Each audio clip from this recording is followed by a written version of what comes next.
مصطلحات مهمة جدا لازم أكون عارفاها في بند المباني وأنا في الموقع. طبعا الطوبة بيكون فيه البعد اللي هو الطول بتاعها اسمه شناوي، والبعد التاني اسمه أدية. عندك الكنيزر لو هي ربع طوبة مش طوبة كاملة. عندك الترويصة أول طوبة وآخر طوبة في صف المدماج. طيب إيه هو صف المدماج؟ اللي هو أول صف طوب عندك في الشقة. طبعا في قد المباني اتكلمنا عنه بالتفصيل لأنها مرحلة مهمة جدا، اللي هو بتعمل أول صف مدماج بس في الشقة كلها. عندك الساعي اللي هو الخيط سواء افقي او رأسي، طبعا البنا بيشتغل بيه علشان يظبط الشغل بتاعه افقية ورأسية طبعا مع الميزان يعني. والمفروض ان الساعي الافقي بيكون كل 3 بدماج علشان الدنيا تكون مظبوطة، يعني اكتر من كده مرفوض. عندي العرموس اللي هو المونة الاسمنتية اللي بين الطوبة والطوبة.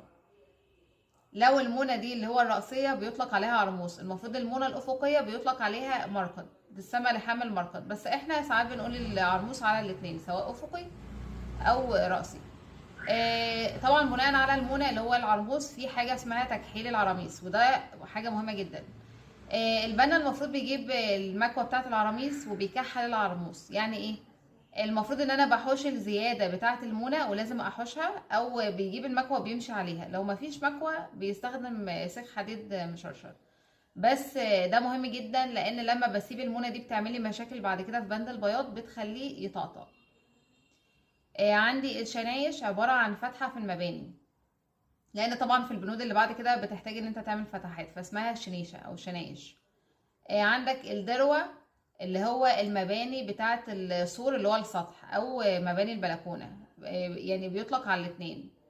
في حاجة اسمها طية، يعني ساعات بتقول للبنا وهو شغال وحد الطية. يعني ايه؟ احنا دلوقتي اتكلمنا عن المونة اللي هو العرموس والعرموس. الطية ان هو يوحدها، يعني بيوحد لي المسافة الرئيسية بين العرموس والعرموس.